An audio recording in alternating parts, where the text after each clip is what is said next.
it, my love. You just take good, deep breaths. Oh, please. Please. I can't say that. It's all right, love. We'll be there. No, I've taken the wrong turn. I thought this was Leicester Road. Oh! Oh! God, I don't believe it. Oh! Come on. Oh.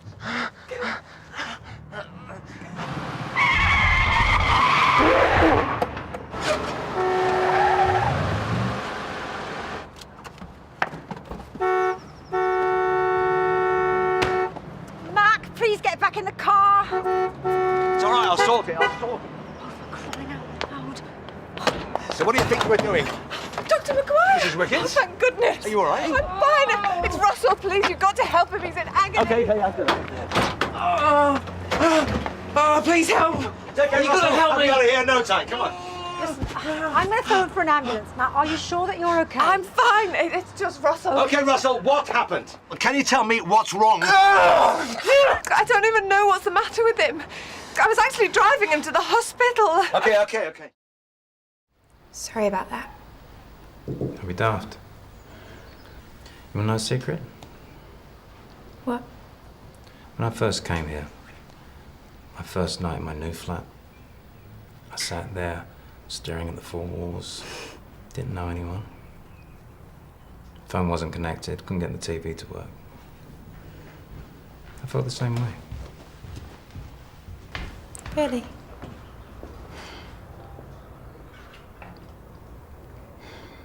How'd you get over it? Just got on with it. I joined a rugby club, met some new people. Never looked back. Great. So now I have to join a rugby club, right?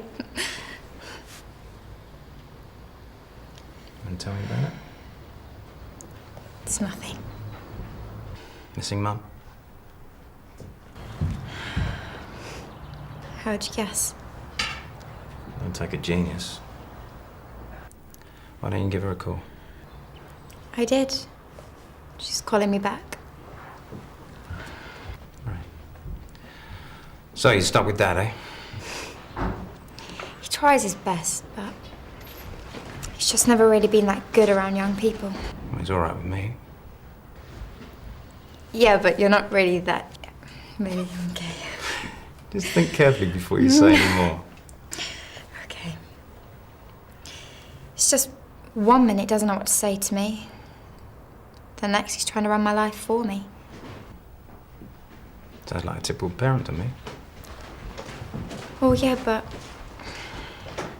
doesn't actually realise what I want to do. And what is that exactly? I don't know. I'm supposed to be enrolling at college, but I don't really see the point. You should discuss it with him. No, he wouldn't listen. Nobody listens. Since Mum's gone, I had anyone to talk to. You're talking to me.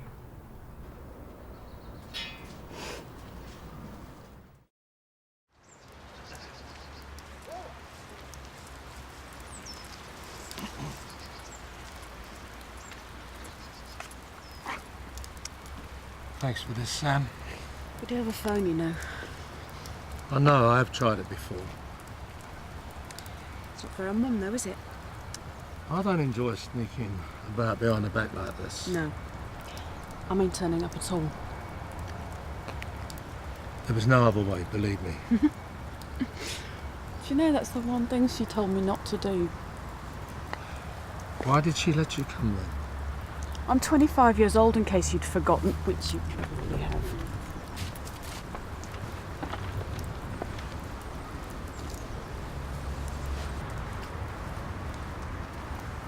No, Sam, I haven't.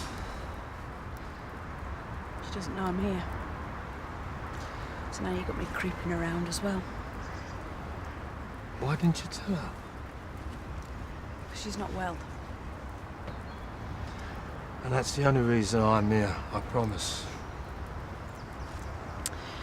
So where have you been? Oh, here, there, everywhere. Same as ever. What for you? Selling things mostly. Watches, cars, insurance. You name it, I've sold it. No matter how dodgy. I needed the money to send home. Well, at first. Still, I've got my own business now, and at Cholton. Cash and carry. It's a right little gold mine. Honestly, love, I can make things a lot easier. On what, your conscience?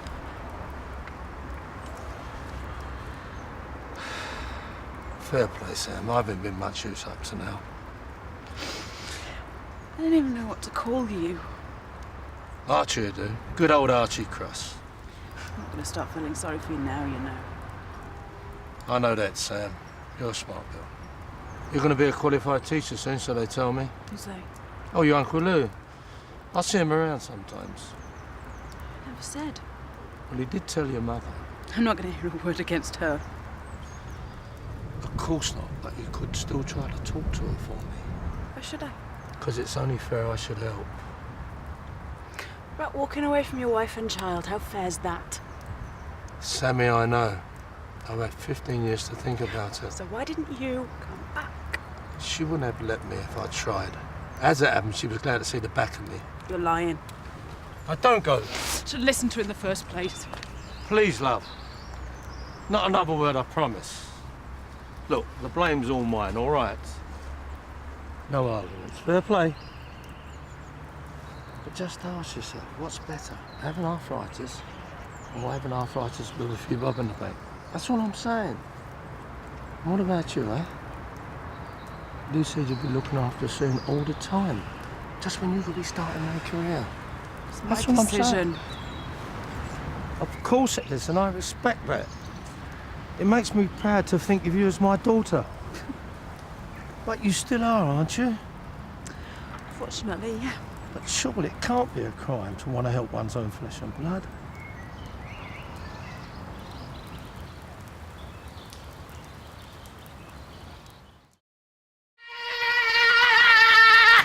Clay comes screaming out the cupboard like a high note off a Meatloaf record. Sly tackling Tricky and taking a chunk out of his ankle on the way.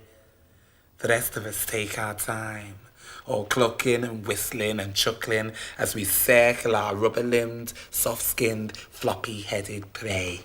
Ah, give you a little shock, have we? Says Clay. Naughty little boys we are. Yeah, you should smack our legs. Tricky gets up and heads for his bag. The backpack he's always had, red with black trim. He's had it for years. He's had it forever. As if it's been growing off his shoulders like a hump. Look at that, Says Mad Baz. I think you've upset him, Clay. Oh dear, dearie. Have I offended you in some way? Where you going? We've only just met.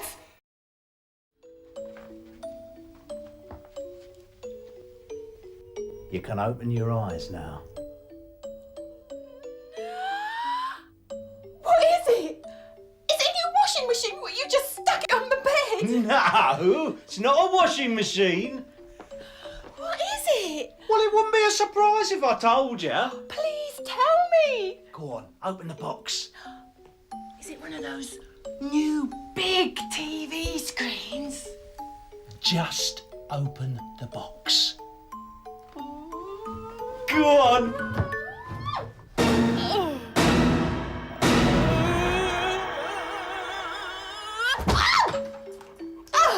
You promised me no more dogs! I've got him for you, sweetheart. It's a boy. Oh, get him off me! He likes you.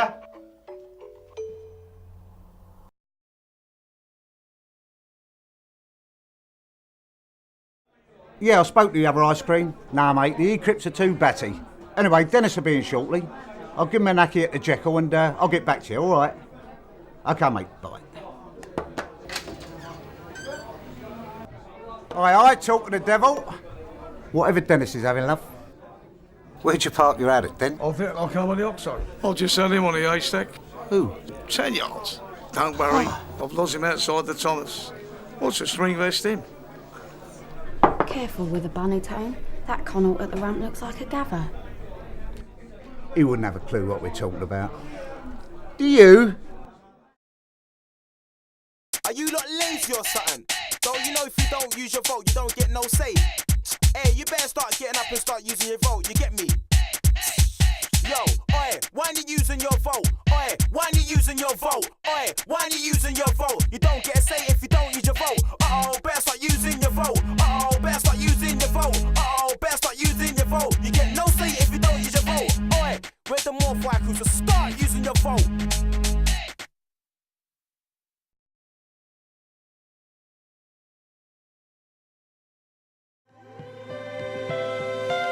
$200 desks on a floor times 100 floors times 2 buildings. How many desks are we talking about? I never saw a desk.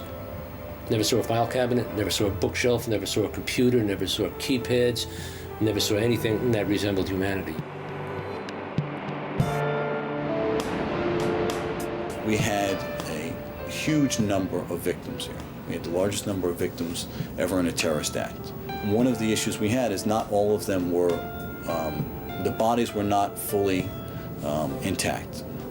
And we have approximately 20,000 remains associated with those 3,000 souls. Everybody in the world knew what happened, who did it, what was done, where it was done, how it was done. And so for us, it became a matter of identifying the dead. So the Twin Towers fall. It's amazing. It's crazy. I can't believe this shit is happening. I really can't. It's nightmares. Armageddon right here. Today, the fire service is still missing 132 firemen. We're still missing some almost 1,100 people altogether, still missing. And many of those people will never be identified because of those fires that burned for almost 6 months.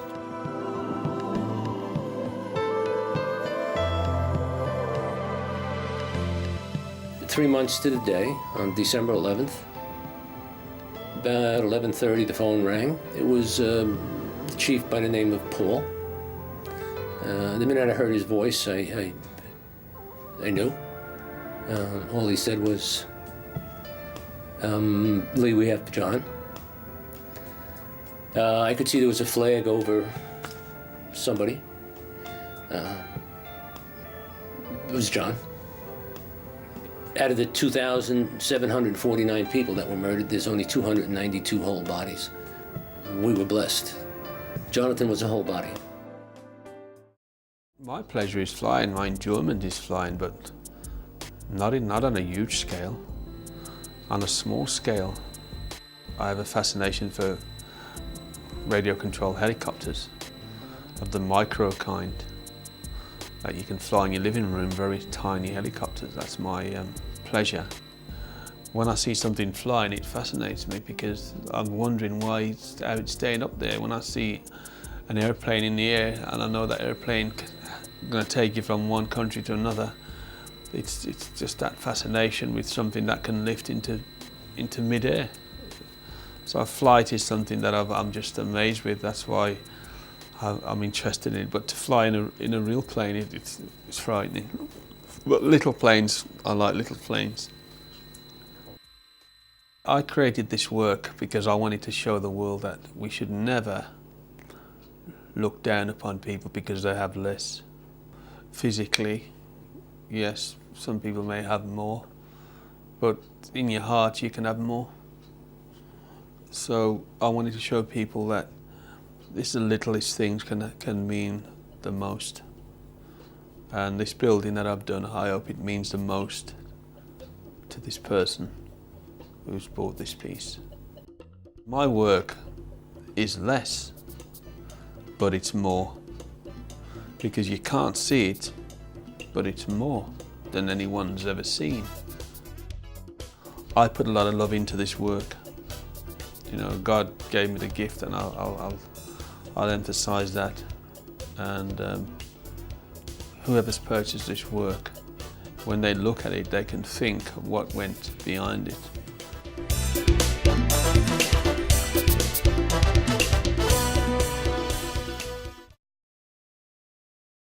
I was having my breakfast one morning and the door goes and it's the press. And I said, go away. I don't want to see you. go away and I'm having my breakfast, I'm not seeing anybody. He'd already knocked on the other houses, everybody knew. You know, you just feel like, oh, everybody's, oh, there's that woman, you know, whose daughter's been killed. It's very difficult to face people because I'm afraid it's really too hard for my husband to go through listening to all this. It really is too difficult for him.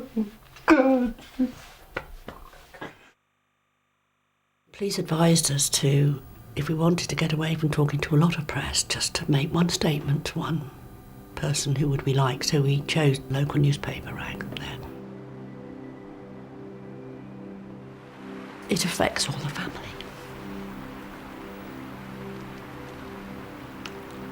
And that's, I think, we all cope with our own grief in our own way.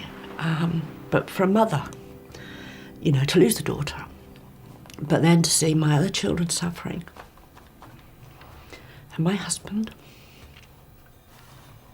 puts an extra grief, you know, because perhaps you don't carry it, but you feel like you're carrying everybody's grief because they all come. I got counselling, I got help, because there was nothing when we came back, nobody came. One of the community's main concerns was they never see a police officer, and so I needed to address that straight away. And one of our biggest successes was to introduce mountain bikes to the area, to enable us to interact with the community and police the area more effectively. The results are there to be seen, and it's still going on now. As I say, it wasn't just about 2 years' work. The youth crime statistics of the first year or so of the programme alone were very impressive. Youth crime being reduced across all areas by 29%, and that's a significant reduction in anybody's book. All crime being reduced across the same measuring span, around about by 14% as well. And it's still going down also. If you look at the most recent crime statistics from particularly areas like the West Northfield original project area, which is still going strong, all crime is down across the board by approaching 50%. And that's a significant change, not just crime statistics, but the quality of life for people locally, which is a major product and byproduct of the process. It's not just about reducing crime. Well, as a result of the burglary initiative, we managed to reduce burglary by 52% in the first 12 months.